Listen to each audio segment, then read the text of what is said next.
This is An American Workplace, a podcast dedicated to rewatching and discussing NBC's beloved mockumentary series, The Office.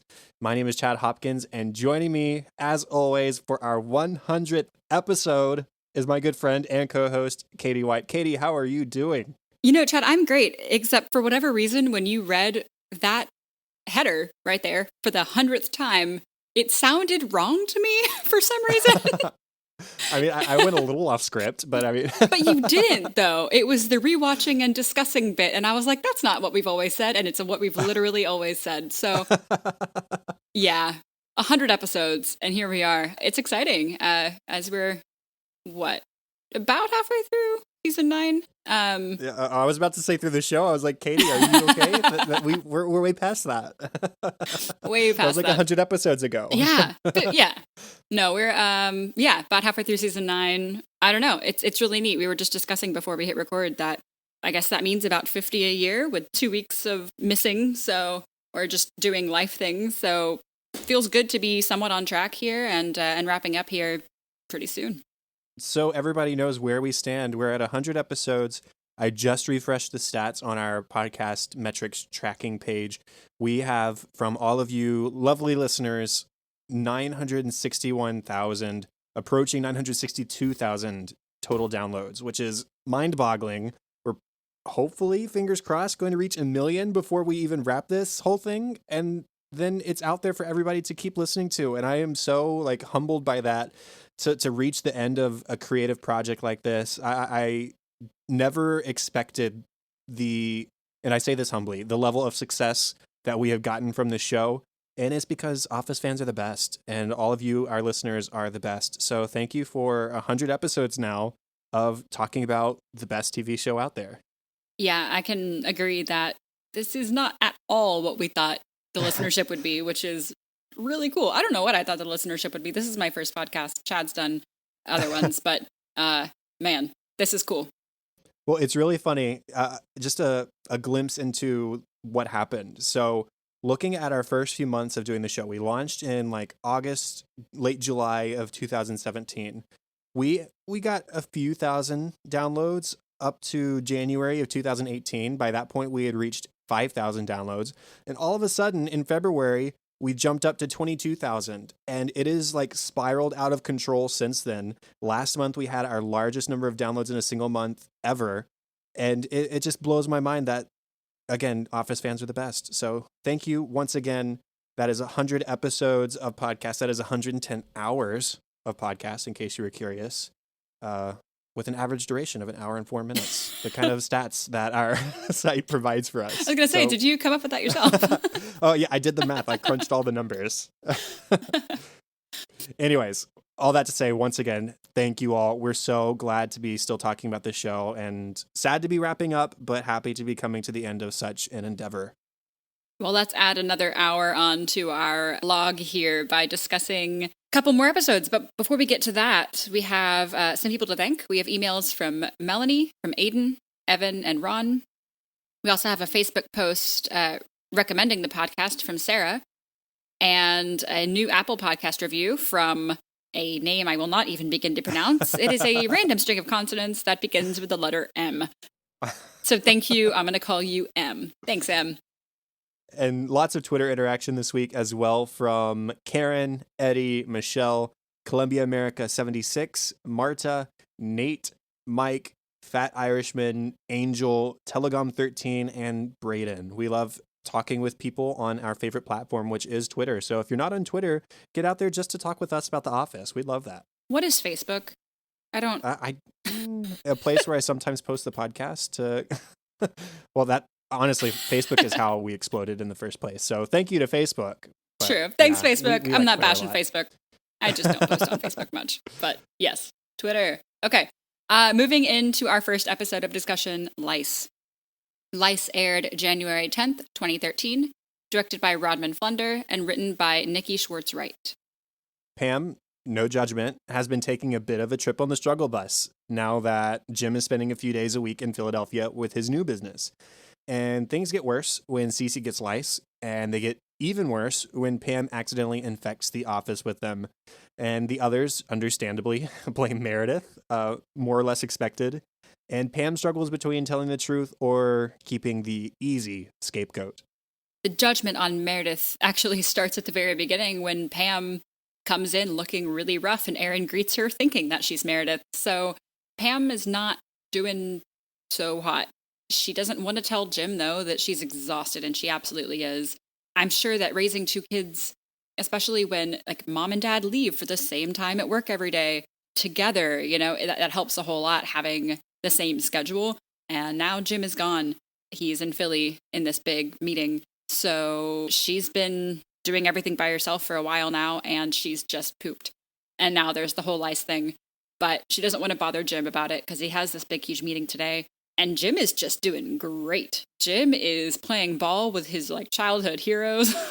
He is a happy man. I struggle a lot with Jim and Pam in this episode, not for like any negative reason towards like the creators of the show. It's just like Jim started this whole thing by hiding the fact that he started this business from his wife. And now they're on the same page, supposedly, but they are both hiding information from each other.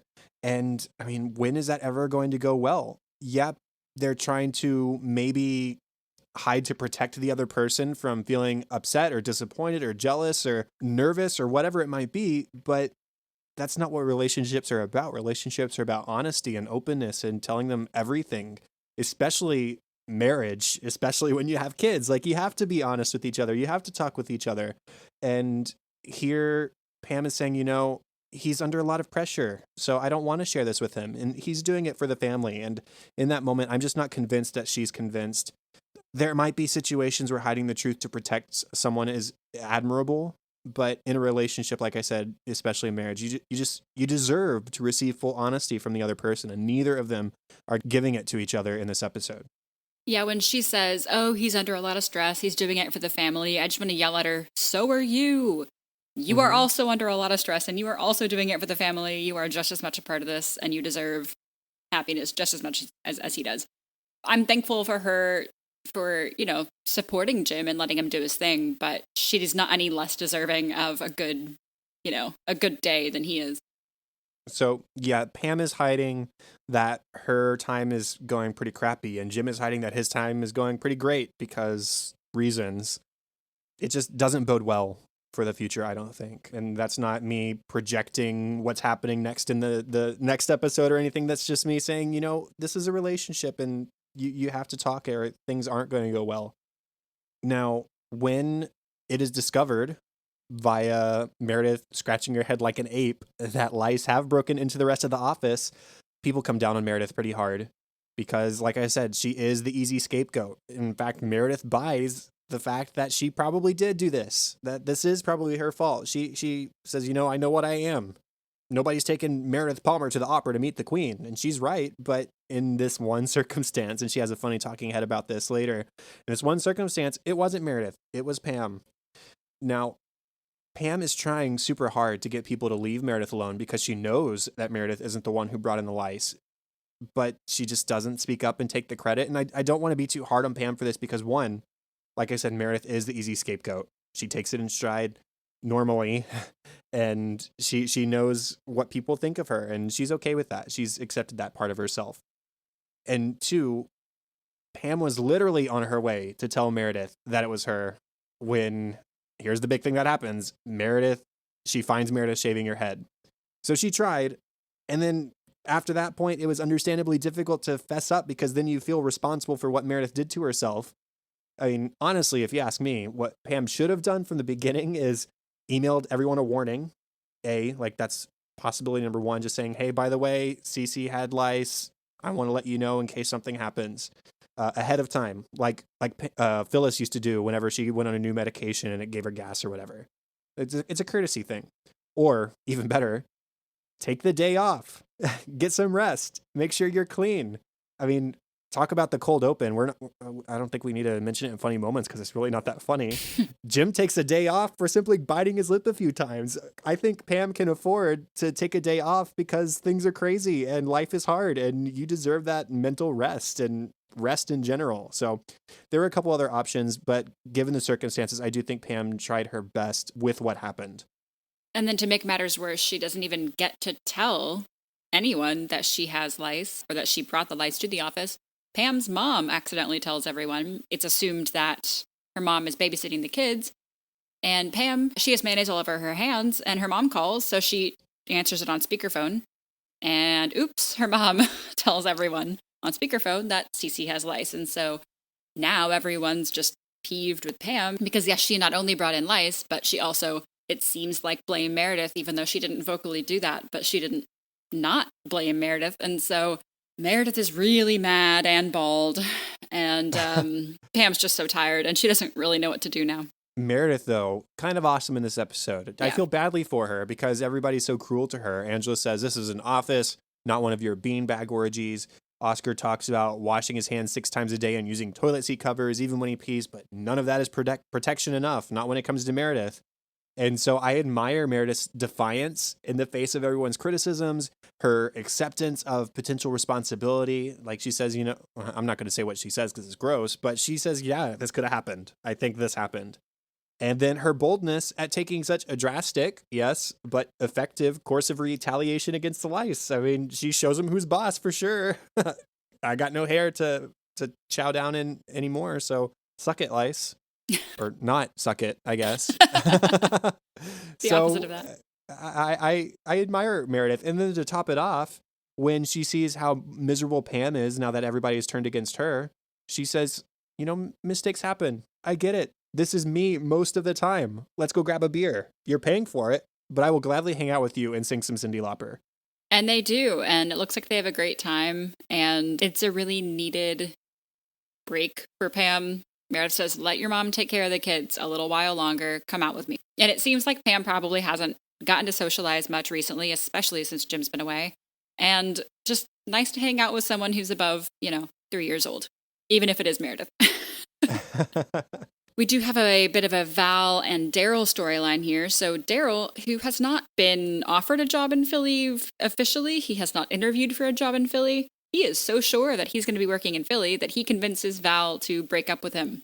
Okay, he says, I'm moving and we're not going anywhere, so this is over.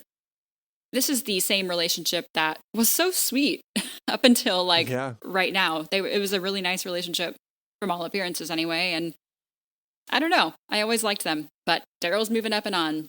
So when they're down in the warehouse, Daryl kind of fake cries when Val says hi, and Nellie and Kevin and Phyllis are worried that Daryl is just broken and sad. And so Nellie, in an act of goodwill, convinces the others to try to get Val back for Daryl. So they talk to Val and they do convince her. It takes a little bit, but Val has changed her mind.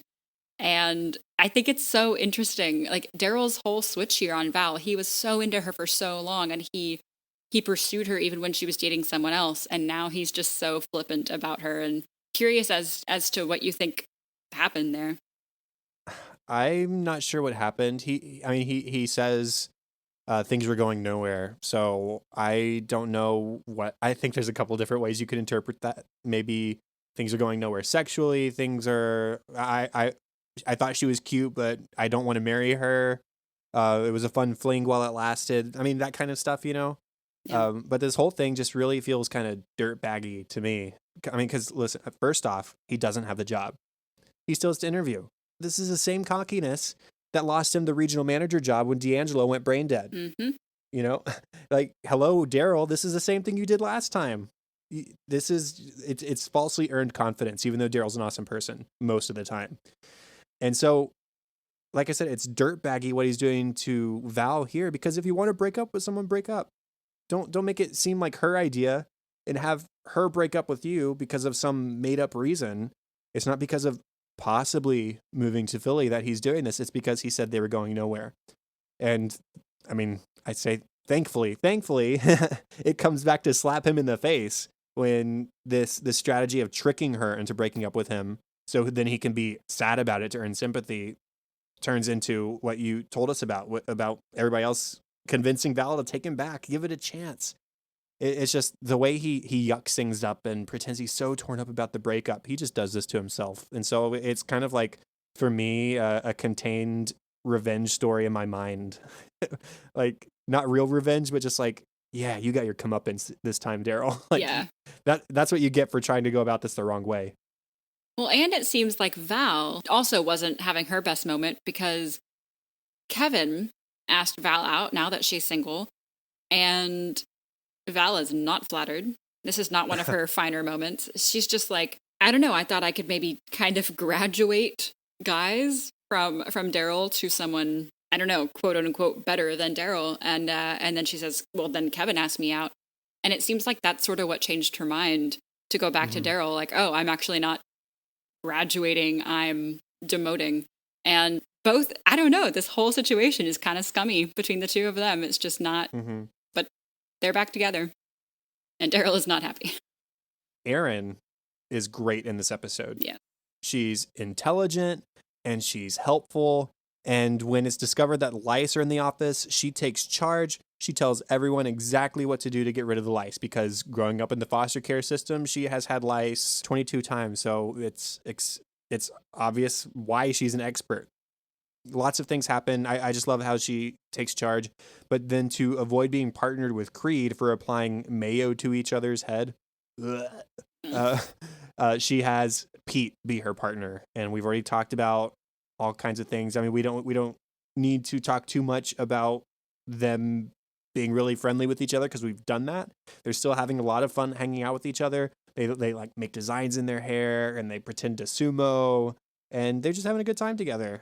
And then when it comes time to wash the mayo and the lice out of their hair, Pete takes off his shirt, leaving him in his undershirt. And I mean, he's young, he's fit, and Erin is obviously impressed and attracted to him.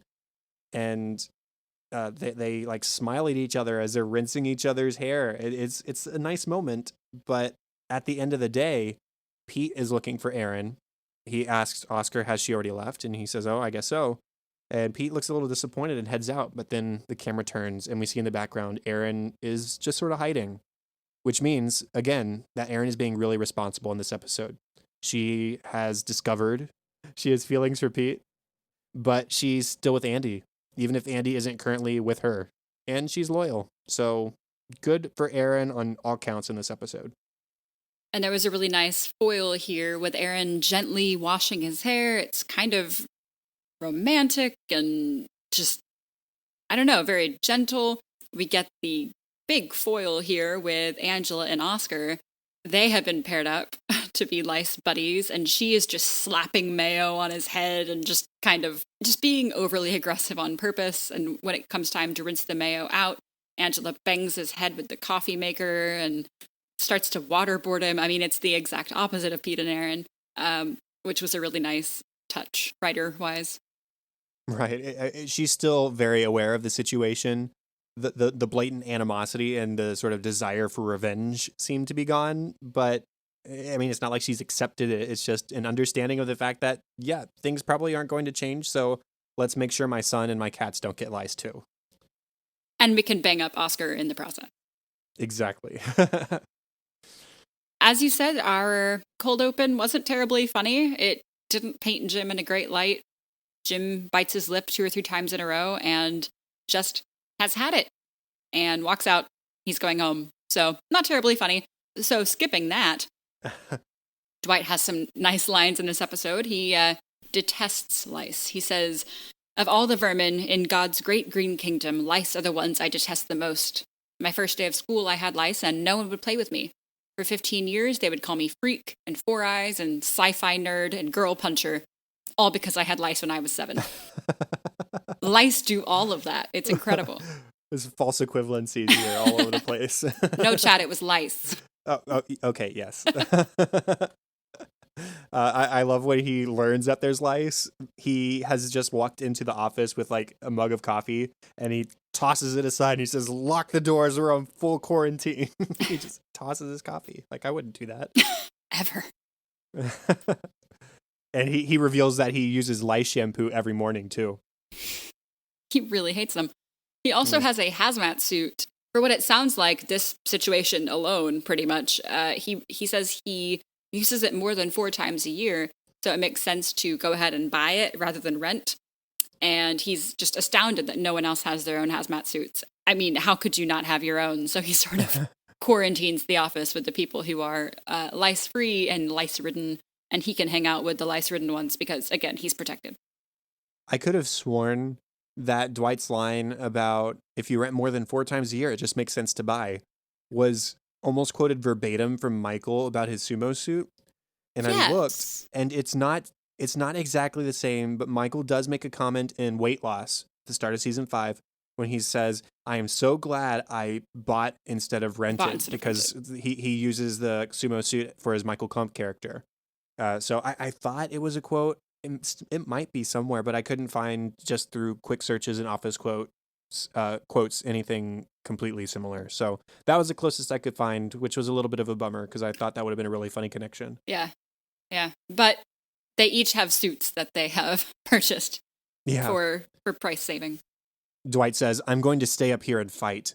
If you don't hear from me by lunch, call me. I might want lunch." He says that right after sending those not infected down to the warehouse for the day to stay safe and quarantined from the others. He does take some action here. He suggests lying your hair, but Aaron, of course, says, no, mayonnaise will work. But he does take some other action. He decides to throw an insecticide grenade, which is pretty dangerous, he says. And careful, I'm going to throw this in 60 seconds, so you need to evacuate the bullpen. At that time, I'm going to toss this grenade. However, it slips, he drops it, and it goes off inside Andy's office, where Dwight is not protected in his hazmat suit and experiences some hallucinogenics. And he tries to count down from 10 to see if that has happened yet. He says 10, 9, yellow, cold, sad, purple. And Aaron says, wow, he got to purple. She's familiar with the counting system, it seems. I also thought it was kind of sad, his countdown, cold and sad. And purple. And purple. And I've just got to say, because it's funny, this isn't a criticism, the CGI or the bug bomb is like the most obvious instance of CGI in the whole show.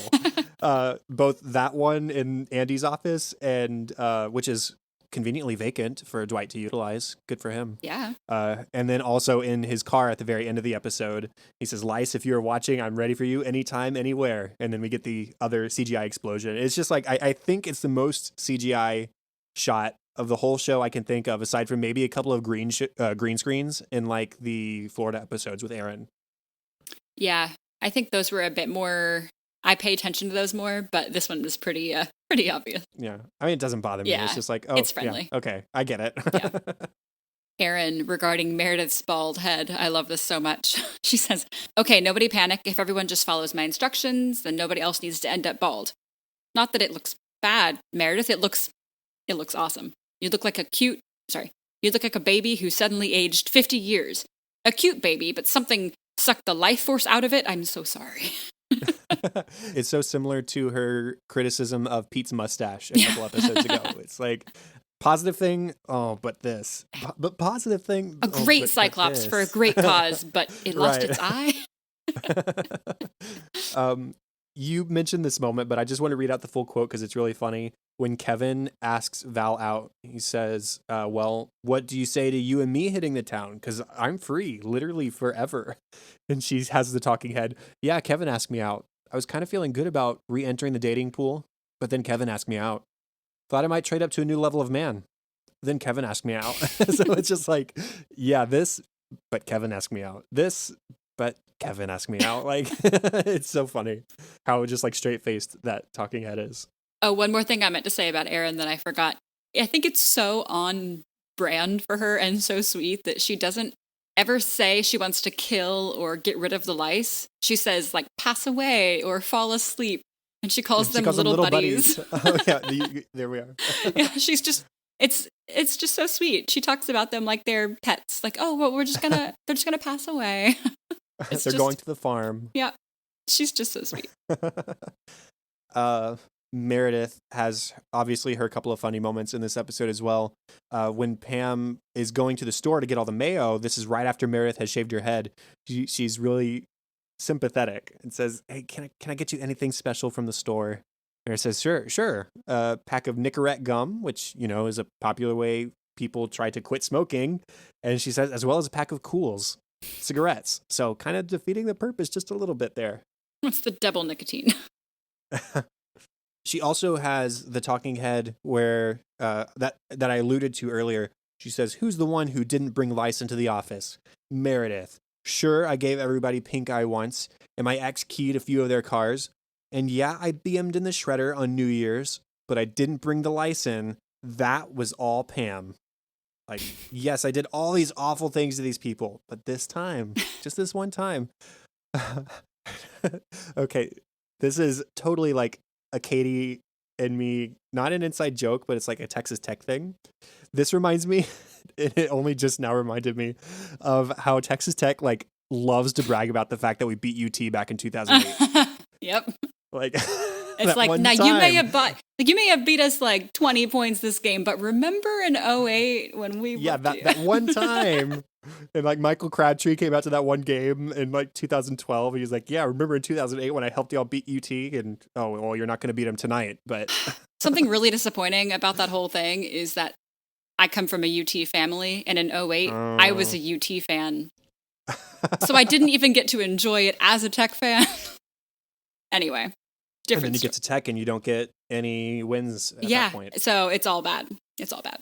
Okay. Sorry for that Texas. I'm not sorry. Welcome to Texas football. Insertion.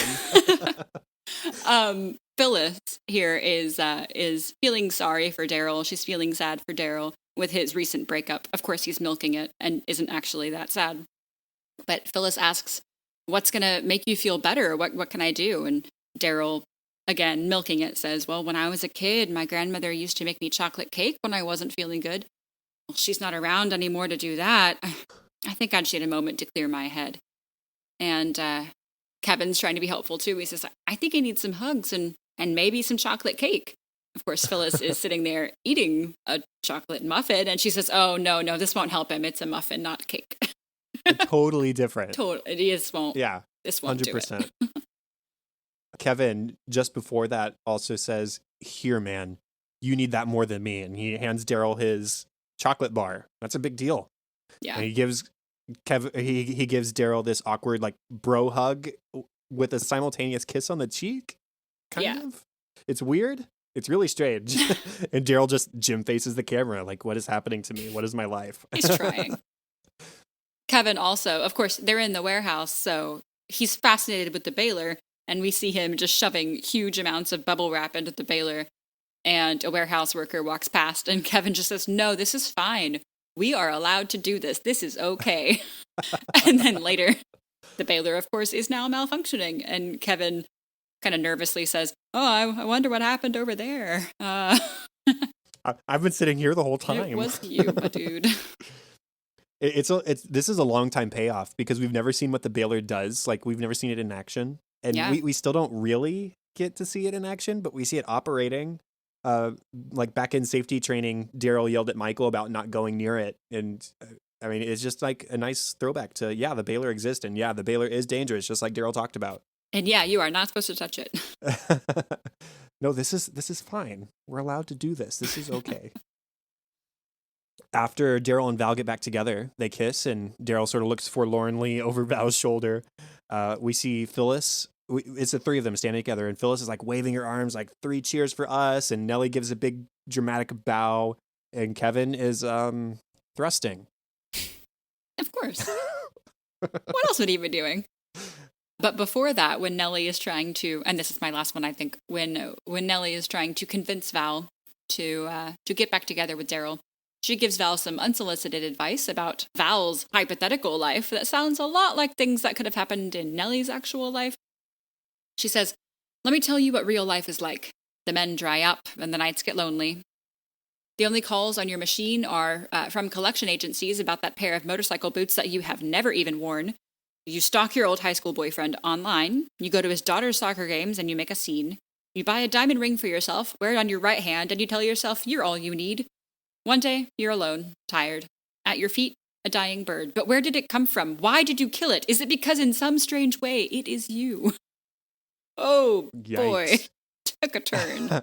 Wow. Yeah, we see how lonely she still is and Yeah. how still in debt she still is. So yeah, And she's not great for stalking Nellie. people. Yeah, Kind of and funny, kind of killing sad. birds And killing birds. because you know it's you. But she's gotten a lot better, I gotta She say, has. as a Yeah. character. Although her private life we don't get an actual glimpse into, but we get these hypothetical situations that are questionable.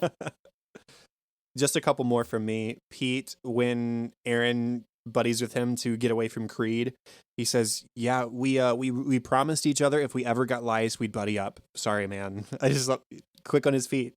Yeah, Creed will buy this. Just in case. And speaking of Creed, at one point he says, "I hate bald people," in reference to Meredith.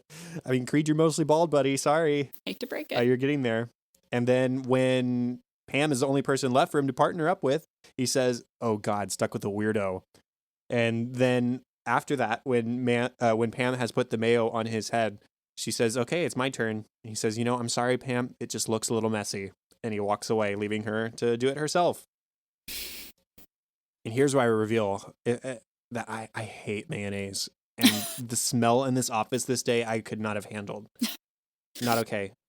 Lice, chow down because I'm not putting mayonnaise on my head. I'm one of those people, like, take it or leave it. It does not disgust me, but it's a divisive condiment. I will tell you what. Yeah. Like, I'll eat things that have mayonnaise as an ingredient, I guess, like deviled eggs. Like, that's fine. I think deviled eggs have mayonnaise, don't they? Or is that... I don't Probably. know. What about potato salad? Maybe. No. No. Okay. No. Wow. Yeah. Give back Okay. your Southern Texan card. Gladly. Okay. All right, deleted scenes. So Daryl, Phyllis, Pam, Toby, and Oscar are analyzing a thing that they found of Creed's. It's a large sheet of paper or maybe like some fabric with symbols and directions on it, and it looks very cryptic. Daryl thinks it might be a shopping list maybe, but Pam in a talking head realizes that it's a map. It's a really crude map of the office. There are waves, which equal water, which is the water cooler. There's an image of ham, which is the kitchen. There's a bucket, which is the bathroom. Angela is a skeleton. Daryl is a cheeseburger. And Toby is a toilet. Now remember that the bathroom is represented by a bucket, but Toby is a toilet. Creed wanders in to the break room and appears completely lost. He swears he's not, of course, but he asks if anyone is going back to the bullpen soon. And when Pam says she is, he asks if she wants company because he cannot find his way back without his map. Okay, real quick. When have they ever called the main part of the office the bullpen?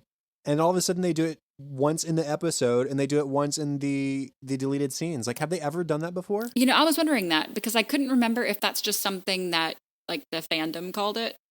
Because I had heard I had that. never even called it that. Oh, really? Like, I always just referred to it as the main office area. That doesn't mean I'm right and everybody else is wrong, Yeah. but I'd never heard that before. I had heard it. I didn't often call it that because I wasn't sure if that was a thing. But then they do it here. I don't know. I thought about that too. But Okay, a quick search on Office Quote says that Dwight mentions the word bullpen in the carpet. So when Michael is out of his office and in the bullpen. Yeah. And Michael says, yeah, old bullpen. And Dwight echoes him. That's what it is. Okay. So yeah, apparently it happened, but it was several seasons ago. And it was just like a completely foreign description for me. Anyways, there are a few other things that you can see on the map if you pause it in the right place. There's a bottle of moonshine for Meredith, a home plate for himself, a stack of tires for Kevin, and the best analogy I could come up with was maybe he sees him as the Michelin Man. Mm-hmm. A trash can, I think, for Oscar, which would make sense. Oscar the Grouch. Reception is a rainbow. There's a crude drawing of a large-breasted woman for Pam. Dwight is a gnome. There is a picture of a tuna, like a tuna fish, for Jim. There's a crossword for Stanley. Crochet needles for Phyllis. A witch for Nellie. Flying off on her broomstick. There's a birthday cake for the conference room, which I think is fantastic. Mm-hmm. And then in the annex, there's also a barbell, which I would assume is for Pete. And there's a baby, which I guessed was for Clark, but I don't know exactly how those line up. And then there's a bag of peanuts or chips or something for the vending machine. So this is a great cold open. I wish we'd gotten this instead of the Jim biting his lip, but maybe they needed something just a little bit shorter. Yeah, because this is kind of lengthy, but it is great. It's excellent. So the next deleted scene, Jim's friend that he started the business with, I think his name is Colin. I did some researching so I didn't call him random guy. He approaches him at their office in Philadelphia and he says, "Hey, are you cool for today?" Jim says, "Brosif, I'm so cool, I'm frozen." And Colin just stares like, "What did you just say to me? Like, what was that? Are you going to talk like that later?" Jim says, "Yeah, sorry, we'll not talk like that. I'll be cool." Yeah. He seems just nervous and I don't know. Mm-hmm. Brosif. Yeah. Kevin tells about the time that he and Stacy broke up. And he was so depressed that all he could do was sit around and eat double stuffed Oreos for weeks because he was just so depressed. But he says it was the best. Oh, breakups are super fun because you get to eat Oreos. And that's right when he gives Daryl his chocolate bar and Daryl has a talking head. He says, "Turns out you get mad sympathy when people think you all sad about a girl dumping you. It's like when I used to pretend to be sick when I was a kid. Except these people don't see through me like my mama did. She would have whooped my ass." He just smiles. Yeah. But yeah, obviously everybody else isn't his mama. And then there's an Aaron and Pete talking head. Aaron says, "Mayo Nacornism," she's making a joke about the mayo, the mayonnaise, "is a serious problem in our society." Pete says, "As is facial posteritis, also known as butthead syndrome." I'm butchering these pronunciations, but they're fake words, so deal with it. He says, "If you find someone you know and love with this condition, please get help." Aaron says, "Quickly, before someone spanks your face." Yeah. So they're just more of them kind of flirting and being friendly. Yeah, Pete's hair is shaped into like a horn in the front, so that's the Mayonacornism, and Aaron's is parted down the middle, not too unlike Dwight's, and they call that facial posteritis. Yes. Butthead. Butthead syndrome. In the deleted scenes, we also in the episode we got Aaron rinsing Pete's hair. In the deleted scenes, we get Pete rinsing Aaron's hair, and he says, "I have to be honest. Most of my experience is from washing dogs, so no Vidal Sassoon here. Had to look it up. Vidal Sassoon is a famous hairstylist." Did the same thing.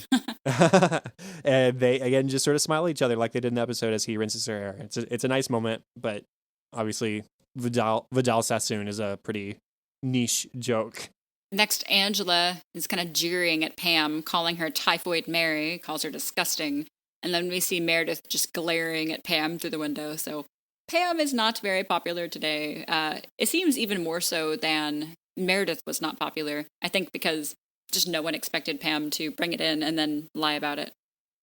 That's interesting. I interpreted Meredith's look from the water cooler differently. To me, it looked like a look of sympathy. Oh, okay. Like that was the first instance of her seeing Pam being treated the way Meredith is normally treated.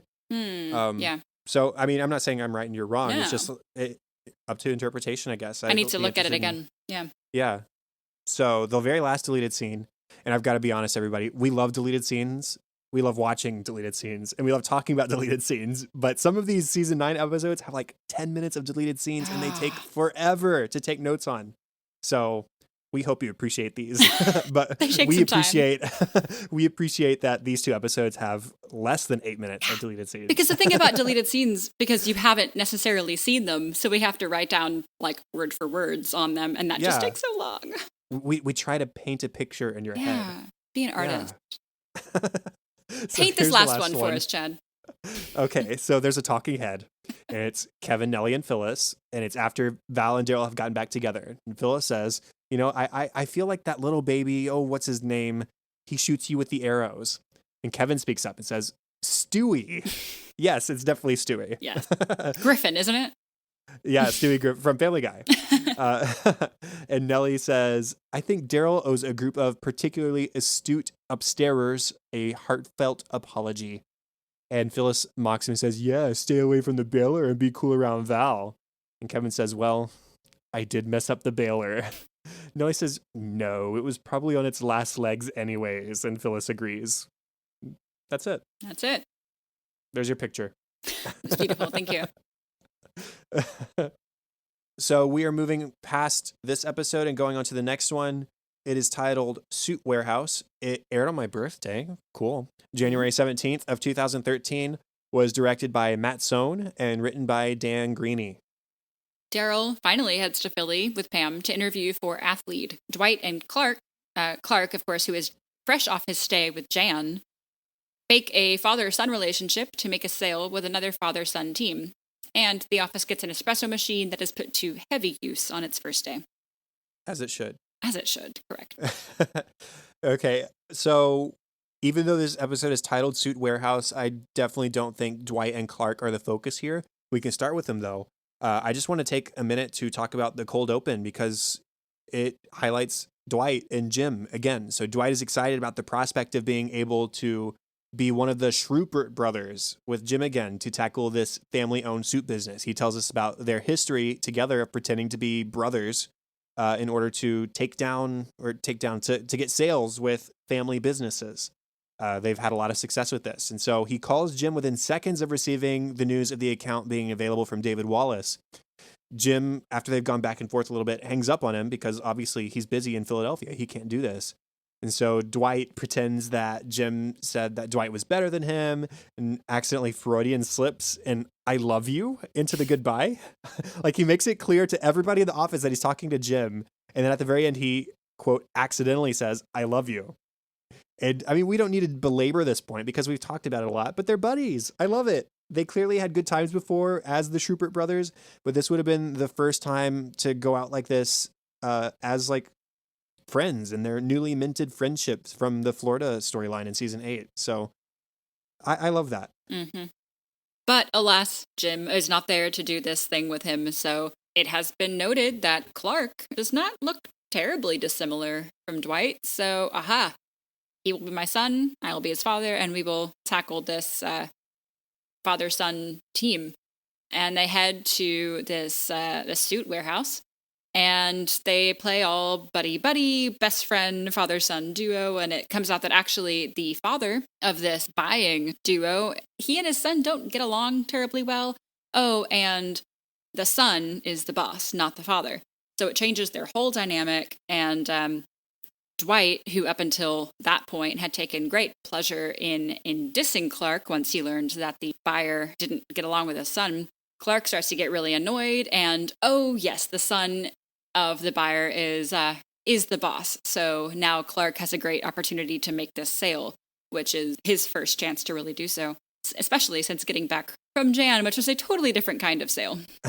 Yeah, he's back from his rendezvous with Jan. The Amalfi Coast. And it seems he was successful in helping Dwight to land the account. And he asked for a 50% commission from the sale, and Dwight is quick to decline that.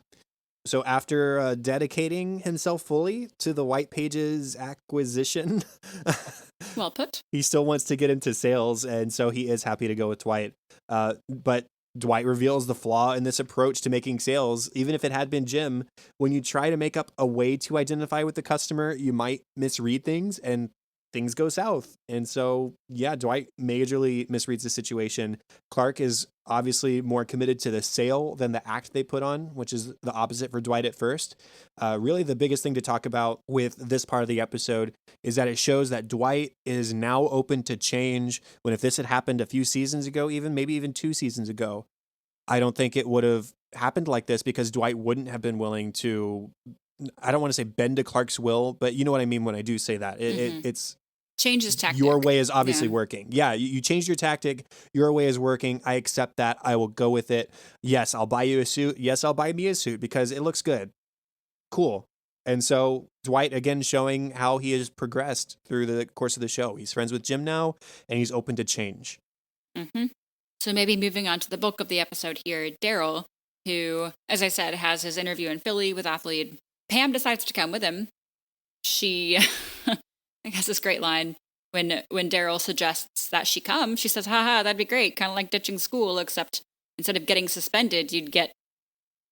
What do you get? Oh my God, why didn't I think of this? Andy's not here. Bye. And they just like... Peace out. They get up and leave. She goes, nothing can happen. My boss is away for a long time. So she goes to Daryl, and Daryl is pretty worried about this interview. But Pam kind of talks him down. She says, this is not a big deal. It's just a room full of gyms, lots of gyms. You can handle that.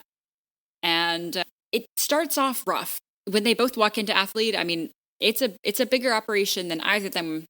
It's a bigger operation than either of them were expecting. Daryl says it's got like Facebook energy. It's just modern, busy building and lots of important people walking around. And he gets nervous and he does not do well on his first half of the interview. He makes weird jokes and he can't answer basic questions. And he starts to just quit. He gets up to go. He says that he's not qualified, but the interviewers are really cool about it. They're like, look, none of us were qualified. We're teachers and we're coaches and we're editors and this one's a lawyer. He's the only one that can actually do anything. So calm down, try again, which I think is really cool. For sure. It's a little bit weird that he tries to quit and then reveals how prepared he actually is. But I mean, it's showing, it's a case of him getting into his own head. And after everybody else does admit, yeah, we're just as qualified as you are, like not a big deal, then he is able to settle more naturally into things. Now, he thinks he lands the interview. It goes really, really well. They say, yeah, you'd be a great fit. And then he thinks he blows his chance after he grabs a basketball. And there's a hoop over there. And he shoots. And he misses. And he hits the light fixture that is above the fish tank. And it electrocutes and kills all the fish right after this successful interview. And so I would understandably think that I had blown my chance as well. But thankfully, these are reasonable people. And yeah, you have to pay for the fish, but we're also going to give you the job. And this is probably just something that they'll tease him about forever, and that's okay. He'll take it, and he's thrilled. Yeah, I mean, honestly, I got a little emotional for Daryl when Jim came out and said, hey, when can you start? Because, you know, I mean, he and Pam in that moment had just spent time justifying why maybe him not getting the job was actually a good thing. And Pam is obviously projecting onto her own situation, which we'll talk about too. He says, you know, I don't even like Philly that much. I'll only see Jade on the weekends. I've got a job already and people love me there. That's fine. But we also know how much he hates his job at Dunder Mifflin right now, largely because of Andy's lack of respect for the position and obviously his absence right now and his lack of opportunities to arise in the company. So this job is a big deal for him after how unhappy he's been these last couple of seasons. So I was really happy for him. It was great. Now, Pam is superficially excited for Daryl, and I think in a way she really is. Kind of like she's excited for Jim. She is excited, but she's also worried about losing him, basically, to Philly, to more important things, to this job. And I don't know, I think for whatever reason, Daryl getting this job too is like another nail in the coffin. I don't know what the coffin is, but it's losing some stability and some part of her husband, I think. Yeah, I think that this finally became absolutely real to her. Yeah. Like even losing $10,000 from your bank account and investing in it, it was always something far away. She couldn't see it. But here, she sees how successful it appears to be, how completely real it is, and she finally sees it as a possibility that Jim is in this for the absolute long run. She sees him in action at this new place that is going really smoothly and is rocking. It looks really great. If she had accepted any part of this before, I think she's starting to have doubts again now. And that is confirmed just a little bit later when the guy at reception here says, oh, you know, Jim talks about you all the time. It's a shame that he has to work part-time in Scranton, though. And Pam's like, well, I think of him as working part-time in Philly. And the guy just laughs and he says, oh, you know, we can't wait until you move up here. And Pam's like in shock. Like, that's a thing? That's an eventuality? And in her reaction to Daryl getting the job, she says, no, I'm not upset. I'm really excited for Daryl. Maybe I'm a little disappointed that we'll be losing him. And that's very clearly projecting losing who exactly? Mm-hmm. Yeah. A small little plot here I wanted to talk about, a little bit of Pete and Aaron, kind of continuing off of the last episode, Lice. When Pete greets Aaron on this day, it's like she can't get away from him fast enough. She's very wary. And Aaron has a talking head. She says, I don't really have time to think about Pete right now. I have a lot going on and this whole shipment of pens, which we'll get to. She says, I have a lot of people trusting me, and I would feel super guilty if I broke anyone's trust about the pens. Now, this is not about the pens. This is about Andy. And what I think is going on here is that she really likes Pete. She really likes Pete, but she can't do anything about it. she can't break up with Andy. He's not here. She can't continue to be with Andy and have feelings for Andy because he's not here. So she's stuck, and she likes this guy, and I can't do anything about that. So avoid him at all costs. Yeah, and she's a good person who's not going to follow her urges and cheat. So, yeah, if that hurts Pete's feelings a little bit right now, at least she's doing the right thing, honestly. So, Yeah. Good for her. Again, last serious character moment I have is I just want to say that Jim is doing it. You know, like the guy back in the pilot episode who was like, yeah, I've got this head full of paper products and prices and discounts and whatnot. He now has a business that appears to be going full speed ahead. It looks great. Yeah, he's put Pam through some strife, but Pam is seeing firsthand that it looks like all their investment and sacrifice has been worth it in some regards. Yes, she still has her reservations about it happening, but I just want to say I'm really impressed with Jim because he is finally like doing something and it's going well for him. So credit where credit's due. Yeah. I mean, it looks like he's living his dream job, and it looks awesome and very successful. So to transition into funny moments, we want to talk about the whole coffee/espresso side plot that happens here. That is fantastic because Katie and I, we're both coffee people. Coffee drinkers. We love coffee. We both just all the had time. coffee here approaching midnight on my end just to do this podcast. We like the coffee Coffee stuff. right here. Yes. I've had so much coffee today, and that is okay. It's cool. And it's because I like coffee, people. It's not because I need to stay awake. It's because I like coffee a lot. Anyways, so Enough about coffee. Well, more about coffee. More about coffee. Jan has gifted the office an espresso machine. You mentioned that earlier. It comes with 16 flavors, and everyone left behind at the office decides to try them all in a short period of time, and hilarity ensues. Everybody has their hands in like a sports team, and Angela won't come over. And Kevin says, "Don't make us come to you." And they do because she's not coming to them. And so they awkwardly stagger across the kitchen with their arms still in the middle of the circle. And Angela puts a napkin over their hands and whatever. And they all chant, "We all drink them all. We all drink them all." In my notes, I just wrote, I mean, same. I mean, yeah. Yeah. Yes. We got an espresso machine recently as a gift, and it came with this, the assortment of coffees to try, and it's a very similar experience. It's like, okay, keep trying. A lot of caffeine in this house. Oh, it should be noted that this espresso machine is from Clark as a gift from Jan, which is super interesting. I just have question mark. So now that they're all extremely caffeinated, they've been drinking espresso all day long. Everyone's very sweaty. Kevin says, "It feels really hot in here. Is it hot in here? It feels really hot in here." And Oscar is just losing it. He says, "That's insane. They need to have the AC on year-round, January too." And Angela's banging on the window, like, "I don't get the point of this window." And they're just like apes. They're just like tearing the place apart, trying to cool down because they've had so much coffee. Angela looks like a little sweaty gremlin. Later, they're still hyped up on the caffeine. Oscar says, "Everyone, now that we have all this energy, why don't we move the copier into the annex like we've always wanted to?" Everybody's really excited about this idea. They move the copier. They give it a big hefty push on 3, and it tears the carpet beneath. And Oscar says, "Wow, it's beautiful. Hardwood. I always knew it was down here. I just never dreamed that I would actually see it." And Meredith shouts, "Tear up the carpet!" And so they all start ripping up the carpet. Now, I think we did know that there was hardwood under the carpet. Oscar says he knew. Yes. But it's from the end of season 6. Yeah, when season Dwight 6. shot. Uh-huh. Yeah. Actually, it would have been season 7. Was that because really it would in have been 7? Wow. Dwight K-Shrew acting manager because Michael was gone at that point. Gosh, that feels further back. But yes, when he shot a hole in the floor, you could see through the carpet that there was hardwood. And Oscar says, "My God, there's a hardwood floor underneath this carpeting. Why would they do that?" What a nice throwback. That's really great. Yeah. Mm-hmm. And so, yes, they tear up like half the carpet, and then everyone it's after 5. It's after 5, and everyone's really cranky, and they have headaches, and they're bickering, and they're off their caffeine high, and they notice it's 5 o'clock, and so, okay, it's time to go, except they're halfway through this project, and now the office looks terrible. And they all head downstairs and they all try to leave at the same time and they cause a traffic jam in the parking lot and there's honking and yelling and they all just need a nap now or another cup of coffee.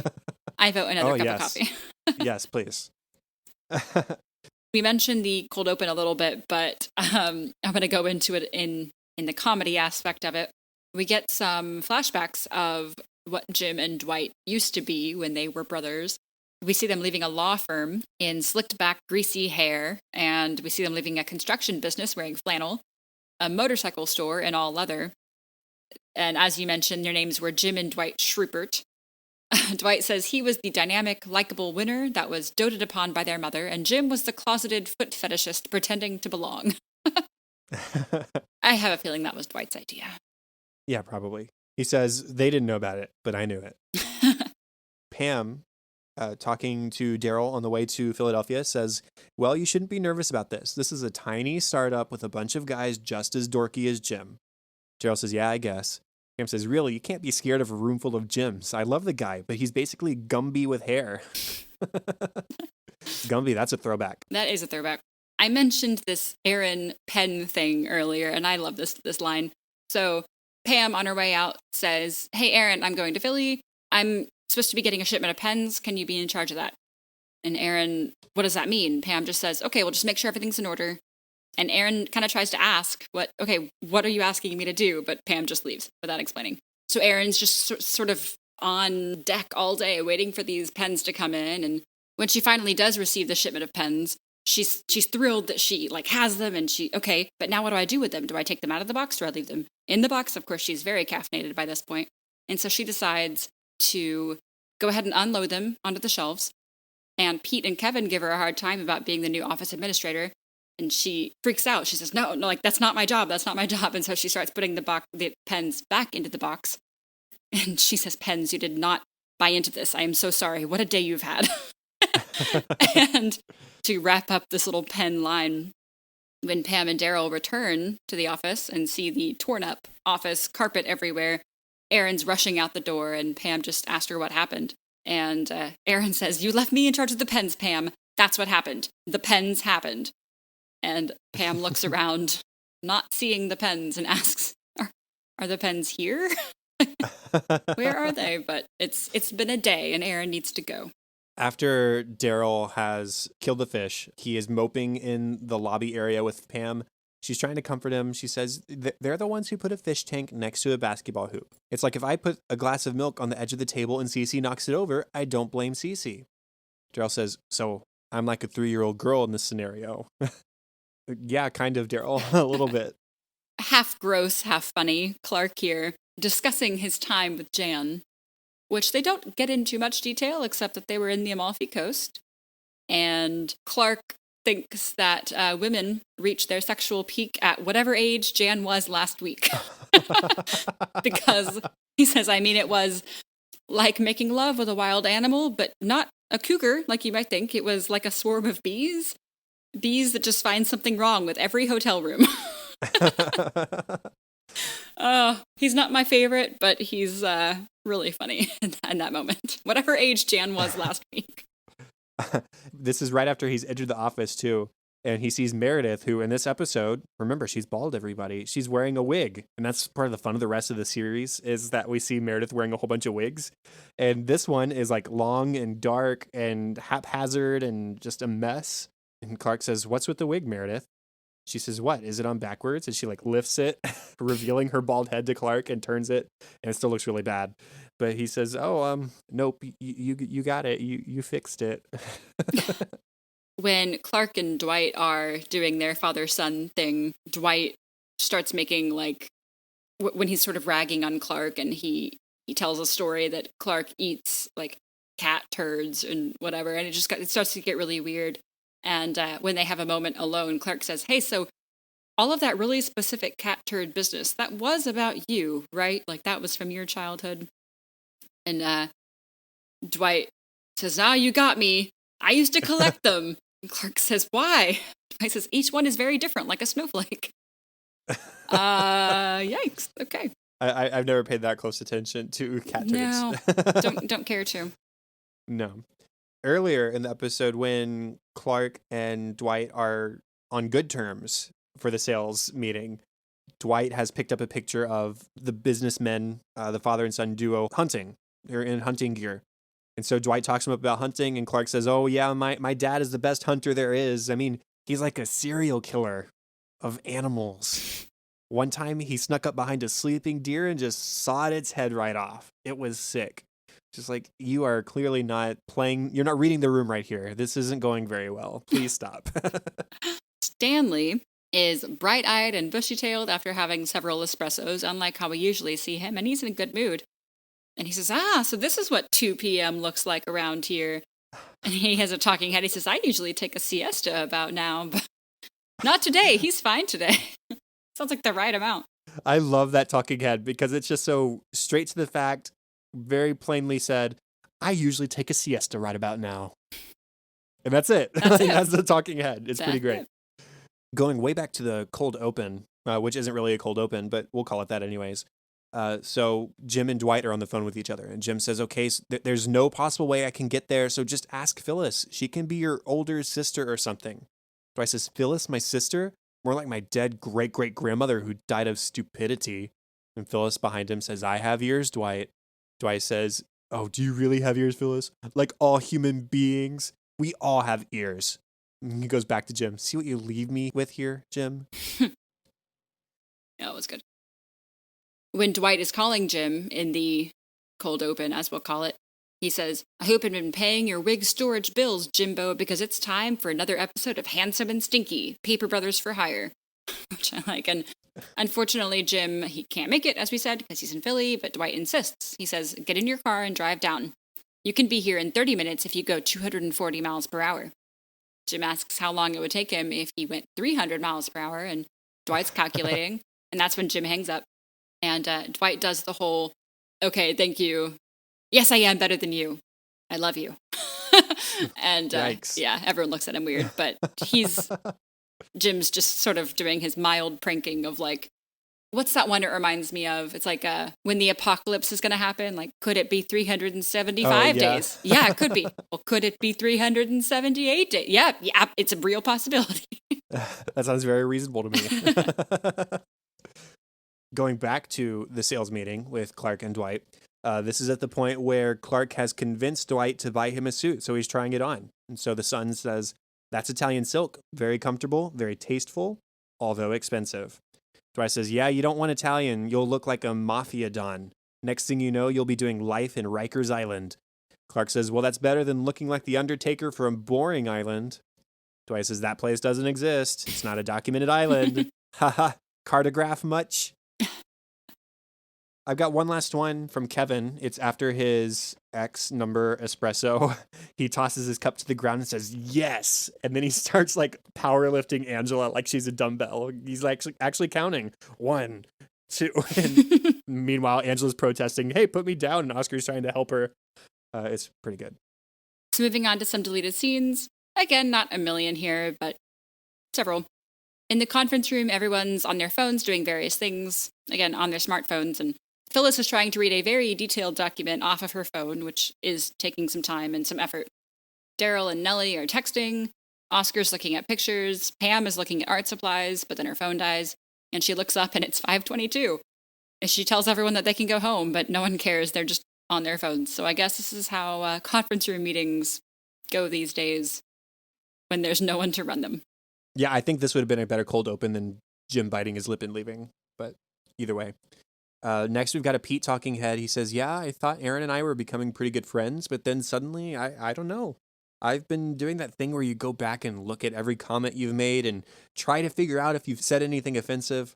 And I know I haven't said anything more offensive than other people in this office. That's setting the bar pretty low. True. Yes, it is. You work in an office with Kevin and Creed and Meredith. Yeah. Yep. And Dwight. Aaron has put out signs for delivery for the person bringing the pens. I love this deleted scene. I love this whole plot. There's one right outside the elevator. There's another right around the corner leading him to Dunder Mifflin.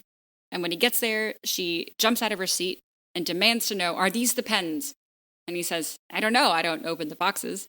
And she opens it. It's the pens. She's very excited. And then she realizes that she doesn't have any cash. What do I do? I can't pay for them. Can't tip you. And Mike, the delivery guy, says, it's okay. It's already been paid for. No, take tips. And a very relieved Aaron tells him that he needs to get out of here before she does something crazy. And when he leaves, she looks at the pens and just starts crying and clapping like, we did it. You left out a crazy line. She says, "You mother effing lifesaver." Oh, holy yes. crap, Aaron. Yes, Yeah, I so did it's forget like that. she just casually drops the mother effer. Okay, out of nowhere. She's clearly very proud excited of her pen delivery covering abilities. She even sheds a tear before the moment's over.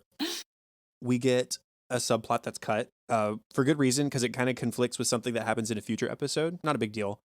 Toby nervously dials on his phone and reveals that he has called Weinsberg Prison, or Weensburg, I think he pronounces it. And he's calling for George Howard Scubb, who the person on the phone might know as the Scranton Strangler. When prompted to say who's calling, Toby says, just tell him it's someone who believes in second chances.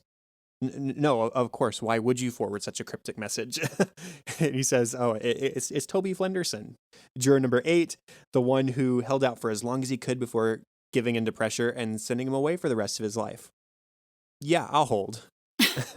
And we get another deleted scene to close that up. Toby has apparently arranged a visitation with George Howard Scubb. He says, great, I'll see you then, and you enjoy life on the inside. Yeah, okay, bye. And so, like I said, no spoilers. This deleted scene does conflict with something that happens later in the season, so it's understandable why the side plot was cut from the episode. Just rest assured that we're not done with the Scranton Strangler in season 9. It does come back. But it is interesting that that he and Mr. Scubb had such a pleasant-sounding conversation. Yeah, apparently. Angela is holding an espresso cup and asks Stanley if he knows what she loves about this. He says that if she says what she loves about it is how tiny it is that he's going to smack her. Phyllis then asks Oscar to try the green espresso pod. Oscar corrects her. He says, you mean the Capriccio? And Phyllis says, no, the green one. She's holding up the green little this pod. one. He has a sip and says it's lovely, but I've already had 2, probably shouldn't have any more. And then Meredith doesn't seem to understand espresso because she thinks it's dumb how small they are. She says you need 5 of them to make a real cup of coffee. She takes Oscar's cup and dumps it in her coffee cup. Not what espresso is, and do not try this at home. Or do. Small sips. No, I mean, I drink a lot of coffee. I would never drink the equivalent of 5 espressos worth in one sitting. Not that in one is sitting. A crazy amount. Yeah. I love espresso, but... Over a day, maybe. Yeah, but not all at once. Next, we get pretty much all of the deleted scenes for this episode are related to the coffee storyline, which is delightful. Creed is talking with Meredith. He says, I just watched the show, and I'm like, yes, I do think I can dance. Do you know what I mean? Meredith says, we should start dancing. Creed says, yes. Are you a poppin' locker, or do you do floor work? Meredith says, oh, I do floor work, all right. He says, hi, you're a firecracker. I love it. Stanley is on fire with his work. He's shocked that he normally sleeps through the most productive part of his day. I'm sure it had nothing to do with all the espresso he's had, but maybe this is what he needs. I'm just saying. He's yeah, maybe so. He's on fire. Okay, so Oscar, we get a glimpse over his shoulder of him typing like a madman into a word processing document on his computer. And we zoom in and we see that it's a letter to the editor of the New Yorker. And I want to read you some of this. I took a screenshot because it is just madness. He says, "Yet I'm perfect for this job. I think you'll associate the name Oscar with excellence. Hollywood does. And I would be continuing the tradition of literary excellence by gay Oscars. I'm no Oscar Wilde, but I can get Oscar Wilde." Sorry, I know puns are a lazy way out for a writer, but come on, give me a break. See, you're judging me again. You need to stop judging me. I get to judge you. And when we judge, aren't we really lashing out for the reasons we hate ourselves? See, I can psychoanalyze. I could be perfect fit for Mr. Remnick. I can be profound. I can be profuse. I can be of use to you and your fine establishment. I'm sorry if I seemed hypercritical before, but it's only because I believe in the integrity of this fine magazine. And I hope you see my enthusiasm and select me to help you through these rocky and difficult times. Because really, in the end, don't we all need a helping hand? And it goes on. That was one paragraph. There's another full paragraph. And by the end of this deleted scene, he's written another full paragraph This is page 112 of this letter. And he's page not 112. done. No, he's still going away like a madman. He closes out what we see with, "Go digital completely. I mean, it is the future. The future is now. It could be live in the moment, live in the present. I don't know what it is, but 112 pages of just this madness." And that's the deleted scenes for this episode. So yeah. Whew. Alrighty. I believe we have several voicemails for today. We do have several voicemails. Hey, I just got an email from Texas Tech football. Also creepy. Okay, we have several voicemails. We're actually going to split them between this episode and the episode we're going to record in just a couple more days, just because it's already a long episode and we have some stuff to get through. So first off, we have a voicemail from Melanie. Hi, Chad and Katie. This is Melanie. I really love the podcast. I have two questions. First of all, knowing that Chad is a musician, I was wondering if you recorded the piano intro from the theme song of The Office. I think it's really cool. And I don't know if it's you, but if it is, I think it would be awesome. My other question is, how do you feel about Andy's story arc in the 9th season? And is it what this character should always have been heading for, do you think? Or did the fact that Ed Helm had to be away for filming The Hangover backed the writers into a corner and they had to try to fit this somehow, and it just had this impact on Andy's character? He turned out to be a real jerk in the last season, and it really made me sad because I really liked him before. And I was just wondering, what do you think about that? Is it what naturally should have come out of this character, or is it something that you feel has been brought upon because of the outside situation? So thanks again for everything and for the podcast. Love it, and have a great day. Bye. Okay, thank you, Melanie, for the voicemail. So to answer your first question, yes, I recorded the theme song for the podcast myself. And to say recorded is putting it a little loosely. I did learn how to play the Office theme song and then arranged it in a way I wanted to on my computer. So it's me playing, but it's not like a recording of me playing, if that makes sense. It's through technology. And by the way, Katie's a musician too. There was another like email or voicemail we got recently. It was like, we hadn't talked about it in a long time. So yeah, that's how Katie and I met. We're both musicians. Yeah. Mine's just not career based at this point, but I would trust Chad at this time to do more music things than I would. So that was all him. But then to address the bulk of your voicemail, and this is eerie. It's just so creepy. Okay. So less than half an hour before receiving this voicemail, not even an exaggeration, less than half an hour before receiving this voicemail, we talked about this exact thing, like down to like specific phrasing you used about Andy and his character progression into this season. That is a bonus episode on our Patreon. I hate to do that. We're not going to have this full conversation again right now, but to keep it short and to answer the question, at least, yes and no. We thought that this was sort of where Andy was heading, but yes, it was also influenced by external decisions. And so, like I said, I hate to do this, but if you go to our Patreon, you can hear our full 10-minute conversation about this. It was so eerie. Katie and I had said goodbye. We had said goodbye, and 20 minutes later, we got this voicemail. I was like, Katie, are you kidding me? Crazy. It was exactly what we talked about. So yes, if you are a Patreon subscriber, bonus 34, we discussed this verbatim. So check that out. You must have a mic in our apartments because this is exactly accurate. So well done, predicting our discussion topics. Okay, so next voicemail is from Luke from Memphis. Oh, actually, I'm not going to play this one. I'm going to play his second one because Luke left this fantastic voicemail, everybody, where he starts asking us a question and then he drops his phone mid-call and he apologizes and he says he's going to leave us another one, and he does. And so here's the second voicemail we received from Luke. Hey, what's up, y'all? I'm Luke. I'm from Memphis. I left out a pretty weird message, but I dropped my phone, but it's all good. I've been watching The Office for several years now, and I've never been a fan of Pam, so I just wanted to see what you guys thought about it. She's a cheater. She cheated on Roy. she lied to become office administrator with no experience or anything with that. And my biggest problem with Pam is the fact that she doesn't support Jim in his business venture the way that he supported her in her art. And I just want to hear what you guys thought about that, because Jim was all for it from the jump. Like, even before they were together, he wanted to support that. And she's not giving him that same juice. But y'all keep grinding. I feel like this is the thing that's going to blow up after y'all are done for real. So keep grinding. Peace. Okay, Katie, any thoughts on Luke's opinion of Pam and maybe any answers to his questions? Yeah. Regarding the art school versus athlete thing, I think the big consideration here is that it wasn't as if they had the discussion of.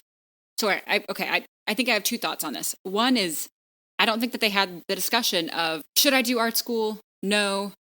Okay. And then they decide on that. And then Pam goes and does it anyway, which is exactly what happened with Jim.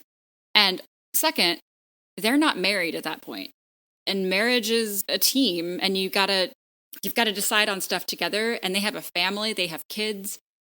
It's so much more than just him following a pipe dream, which it's great that athlete is having success and that Jim appears to be doing well. But he made this big decision not only to take another job, but to risk like moving their family, which he didn't discuss with Pam at all, versus Pam doing art school in New York during a dating relationship. I just think it's really different. I get what you mean, Luke, and I can see why that would appear to be like unsupportive. But I think in any other circumstance, had Jim really pushed for it and said like, no, I think this is really something I need to do in their initial conversation, I think Pam would have been supportive. But that's not what happened. They agreed that he wouldn't do it, and then he did. Right. Addressing just a couple things and adding my own thoughts. So you mentioned Pam cheating on Roy, which, yes, did happen. But I mean, you have to consider the other circumstances that were happening at the time. Roy was abusive. It was the only relationship she'd ever had. And when I say abusive, I don't mean he was hitting her or yelling at her all the time, but he was absolutely not supportive of anything she wanted to do. Everything was about him. And so I'm not saying that that justifies her cheating on him, but I get it. Like, real life is hard and relationships are complicated. And that goes on to my thoughts about what's happening now in season 9. Life is hard. Situations are different. Jim supported Pam for art school, but that was always temporary. Even if she had retaken the courses, remember she failed. If she had retaken courses and stayed in New York for a few more months, she still would have been back in Scranton eventually. Jim here is starting a full-fledged business in Philadelphia. It's a permanent situation. Plus, like you said, he went behind her back to do it. They'd already mutually decided that he wouldn't. So it's not even that they didn't discuss it. It's that they did discuss it. They said no together as a unit, and he did it anyways. So I like Jim. I think he's a good guy. But he made a mistake here. And so I think it's fair for Pam to maybe not be as supportive, just considering all the factors. So, like I said, the answer is it's complicated. And there's still more to talk about as season 9 progresses and this storyline continues on. But that's our thoughts for now. I think I'll speak for Chad here as well as myself when we say we're fans of Pam, and we're team Jim and Pam and want them to succeed and do well. So no one's perfect, and or nobody's perfect, and these two are included in that. They've each had moments of not being a perfect spouse or a perfect dating partner either. And as you said, relationships are complicated and it's give and take. And I think she's doing as well as she can in the situation. One more voicemail that you will hear today is from Aiden. He left us a complimentary voicemail that we'll play at the end of the episode. So thank you, Aiden, for reaching out. And we'll save these other voicemails for our next episode, but we'll go ahead and mention names since we have them. There's Sam from California, Sydney from California, and also Joel from California. Wow, I didn't even notice. All 3 from California. So got a club in Cali. Yeah, I guess so. I hope you all hang out and talk about The Office and us. That'd be fun. No, don't talk about us, please. You all know each other, right? So we'll hear from Sam, Sydney, and Joel in the next episode. We'll hear from Aiden at the very end of this one.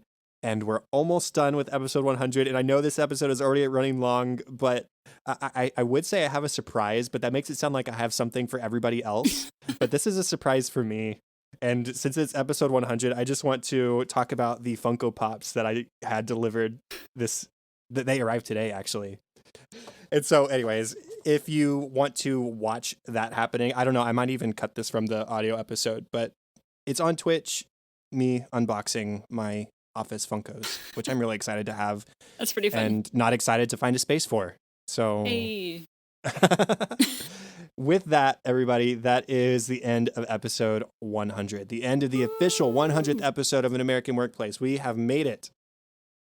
And we're done. That's it. That's it. We're going to stop there. Nice, even 100. Thanks for listening. Bye. Okay, contact for the show. Facebook.com/workplacepod, @workplacepod on Twitter, which, as we mentioned earlier, is our favorite platform to communicate with all of you at.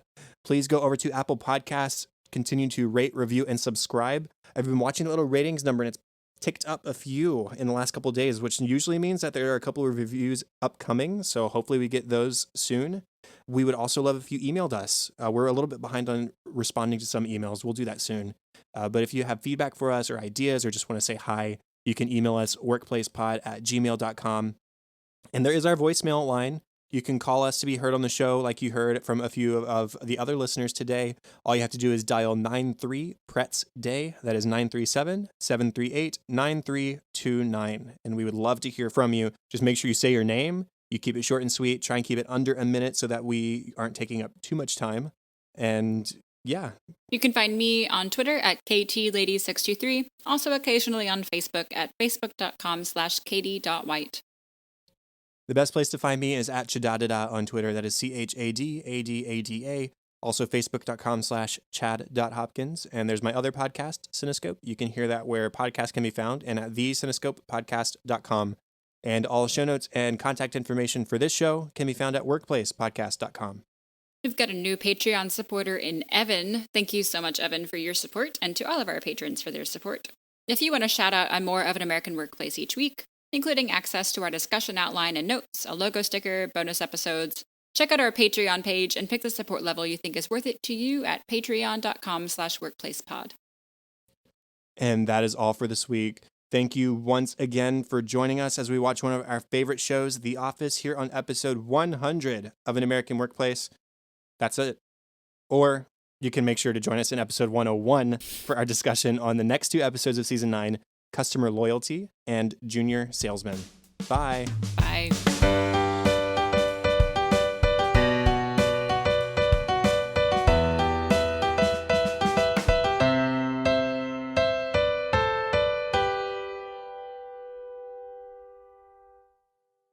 It's you. Oh, okay. It's me.